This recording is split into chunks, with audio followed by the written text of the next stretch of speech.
Well, the results are out, and West Midlands Travel can finally look back and examine its performance in 1993, its first full year as an employee-owned company.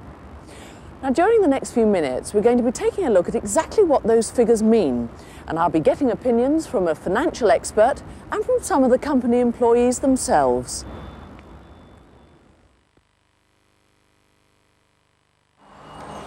This is a typical bus stop on one of West Midlands Travel's busiest routes. Until a few years ago, the only buses that used this route were the company's own. These days, it's a very different story. At the time of deregulation in 1986, the West Midlands was served by just 6 operators.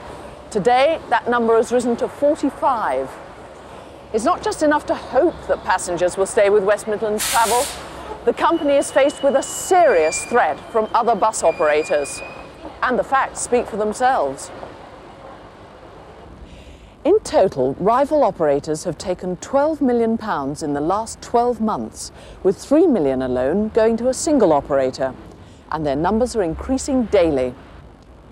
Not only is competition hotting up, but they're wooing passengers away with cheaper fares, sometimes up to 20 pence lower than ours. So how can they do this? Well, basically they operate cheap buses from cheap premises, so their costs are lower. With lower costs, they're able to offer lower fares.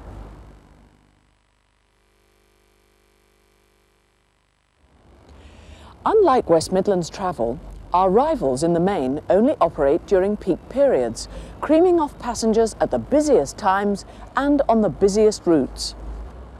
On average, we're on the road twice as long as our rivals, but that's at a price. Because we're on the road longer, our operating costs are higher, and the limited service offered by our rivals helps them keep their costs nailed down and their profits up.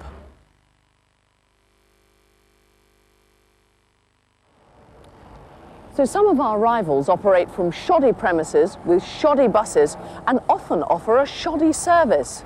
Now that's in complete contrast to the way West Midlands Travel operates. Here at Perry Bar Garage, it's a far cry from the facilities of any rival operator.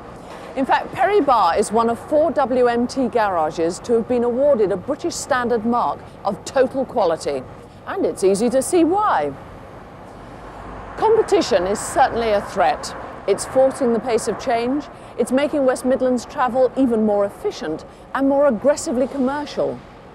But only West Midlands Travel can offer a bus service that really meets the needs of its passengers. But it's not just rival operators who are cutting into the company's profits. Centro has slashed £3 million off OAP concessionary passes. They may even phase them out altogether. Concessionary travel is worth £40 million a year to West Midlands Travel, and that's money that the company can't afford to lose. Centro's own range of bus passes means more lost income. A further £1.7 million off sales of West Midlands Travel's club cards and travel cards. It's against this background of increasing competition and cuts in revenue that the employee-owned West Midlands Travel has come through its first full trading year. So what kind of year has it been for the company?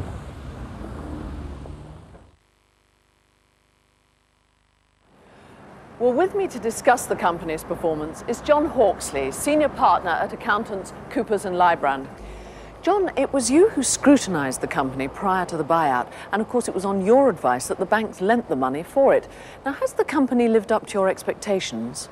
The company has achieved its profit target and its loan repayments are on schedule. In fact, it's £2 million ahead.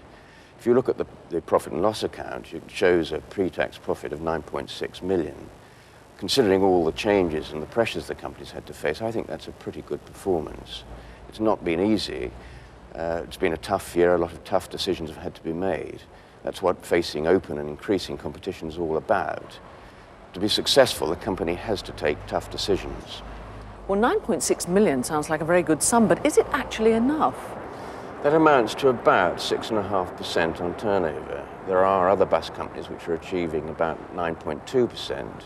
Indeed, I understand that Northampton has achieved 20% in the past, so it's probably not enough. So what kind of figure should we be aiming for? I think West Midlands Travel should be looking for about 20 million. I know that sounds an awful lot, but we need to have a healthy profit. Soon the company will need to buy some more buses, and if it's going to buy, say, 100 buses, that's going to cost it £11 million. So if you add that to the 42 million, which it needs to repay its debts, that probably amounts to about 20 million a year. On top of that, the company has to maintain the confidence of its suppliers in order to obtain credit to buy fuel, parts, etc. So it's obviously important to make a very healthy profit. In addition to that, obviously it has to maintain its garages and so on. So 20 million a year is probably about the right level. Now, I understand that the company has recently made a profit-related payment to its employees. Now, do you approve of that approach? Yes, I do. I think it's really important that the employees should share in the success and indeed the profits of the company. Well, for the moment, thank you very much, John. Well, that's the view from the bank's advisors. Now, what about the employees?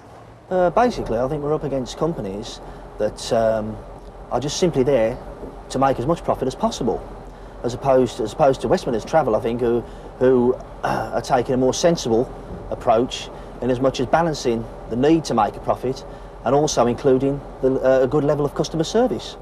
I think the employee buyout was a good thing, or the best thing. If it hadn't been for that, we could have been sold off, split up. There's a lot of competition, but, you know, we try to set standards and the public like that. I think the company's doing fantastically. I think it's very important to be a shareholder because you feel more part of the company and you show more interest in the company. I think with the improvements made and the more commercial awareness, West Midlands Travel will become one of the best bus companies in the country. I think the company's doing very well considering the present climate. Being a shareholder, yes, it has benefited me directly, knowing that I own some part of a company that is doing brilliantly. Well, the competition that operates on our routes, I don't think very much of them. Their buses are not very clean, black smoke coming out of them all the while. They don't run at the proper timetables. They get up to all kinds of unprofessional driving habits, which can be dangerous at times. And personally, I believe in competition if it's fair, but of what I've seen of it in the bus industry, it's totally unfair. Well, I've actually been with the company now about 2.5 months. I've actually enjoyed every moment that I've been here. It was hard at first because most of the drivers are older than me and they don't like taking orders sort of off a younger person. But I believe I'm looking forward to a good career later on in life with the company. The company's definitely going forward very positively. As a professional-run company, we are coping with lots of changes that's been happening recently, which can only be for the better and a betterment of the company. We're all coping, and the system is working very well at the moment. I think with the competition that the company's had, I think they've done really well. I believe the future of the company is very good. I believe they've got the right management, and I believe also we've got the right management, the right attitude to make a success of this company. Base 5750, we achieved that, and it gives the public an assurance that we're working to a set standard on maintaining the buses. The ESOP was a very good idea. It is very good for the staff, and you get a chance to own your own company. Well, to be a shareholder of the company is a great ambition to anybody that works for the company. It feels as though you're part of the company and have a few signs in the running of the company. Well, me personally, I don't feel that any competition can compete with us, really. Most of them are cowboy outfits, and with our finesse and expertise, there should be nobody beat us. So, not a bad start for the company, but as we've heard, there's still plenty to do in the future. However, there have been some significant achievements over the last 12 months. The British Standard Quality Award, BS 5750, has been achieved by 4 units, and that's a major step forward. The award was made at a special presentation at the end of last year. Roger Freeman, the Minister of Transport, officiated at the ceremony, showing the importance given to the provision of a quality public transport service. Well, with me now is Roger Edwards, who's the Chief Engineer. Roger, your team played a major part in achieving BS 5750, but quality is a very difficult thing to define, isn't it? What exactly is the British Standards Institute looking for when they make this award?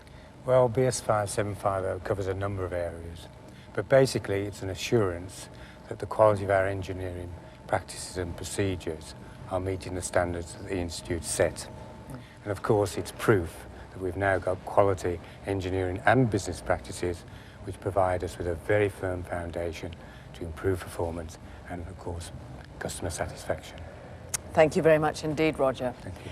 Well, earlier I spoke to Bill Jordan, President of the AEEU, and I asked him whether he thought that West Midlands Travel could be justifiably proud of its achievement and how the members felt. Our union is proud to have been associated with a venture that has seen our members invest their faith and their hard work in creating one of Britain's best transport companies. That success has come from a policy of raising the level of skills of the whole workforce and the quality of the work that's been done. The award of the BS 5750 has been a tribute to a team effort, a magnificent team effort by all concerned. Other major achievements include the new stores at Walsall, the unit repair centre at Adderley Street, and Perry Barr's new bus wash and fuelling facility. But it hasn't always been that way. A public inquiry just over a year ago was a very testing time for the company. Well, with me now is Peter Snape, MP for West Bromwich East and a non-executive director of West Midlands Travel. Well, Peter, from the headlines we've just seen, there's been quite a turnaround from severe criticism in 1992 to the highest praise in just over a year. Yes, indeed. The Traffic Commissioner back in October 1992 was very critical of the company's engineering practices. The fact there's been such a fundamental review of those practices has meant such a terrific turnaround that the Traffic Commissioner has showered high praise indeed. I think that reflects great credit on everyone concerned in the company. That the company's practices are now to be used as a benchmark against which the competition countrywide will be judged. Peter, thank you very much indeed. The redevelopment of Park Lane Garage in Wolverhampton is a further achievement and represents £1 million investment in the company's future. The improved facilities will hold 200 buses and help towards providing a more efficient service in the busy Wolverhampton area. And at Poole Meadow in Coventry, WMT have worked with Centro to help further improve facilities for passengers. And £3 million have been invested in Band 3 radios for buses, which gives greater security for our drivers and improved control of services for our passengers. So coming back to you, John, we've dealt with the results of the first full year of trading. Now, I understand the company's shares have been valued at 50p. That's right, Kay. That's a reasonable value. Some of the employees have up to 8,000 shares, which makes the shares worth about £4,000. That's not bad for 2 years. And if the company continues to achieve its plans, they should increase in the future. But they can't actually sell them, can they? No, this is a major drawback for the company and the employees. The employees can only sell them when they leave the company, and West Midlands Travel has to buy them back. So obviously WMT has to make sure it's got enough cash to be able to do that. Now, couldn't that present a problem? Yes, it will affect the company's cash flow because it needs to have enough cash in the bank to buy the shares in. If, for example, the company bought all the shares, it would cost them around £50 million. Well, how do other companies deal with this? Other companies in a similar position to West Midlands Travel would seek a listing on the stock exchange. You may have seen that Badgerline have done it recently. Is this an option for WMT? Yes, I believe it is, providing we can convince enough potential investors to put their money into West Midlands Travel. In addition to the employees being able to buy and sell their own shares, there are a number of advantages. It will enable the company to raise money to buy capital items, to buy other bus companies, to expand into other areas. And of course it will avoid West Midlands Travel having to retain money to buy in the shares themselves. But the most important thing is that the employees will be able to buy them and sell their own shares without leaving the company. So West Midlands Travel shares are really worth having? Yes, I certainly believe so. Well, thank you very much, John. Everyone in West Midlands Travel has played a part in the company's first-year success. With competition on the increase and revenue down in other important areas, the company has proved that it can still be profitable and offer the kind of bus service its passengers demand. The target for the future is even greater profitability, and that's something that everyone can share in.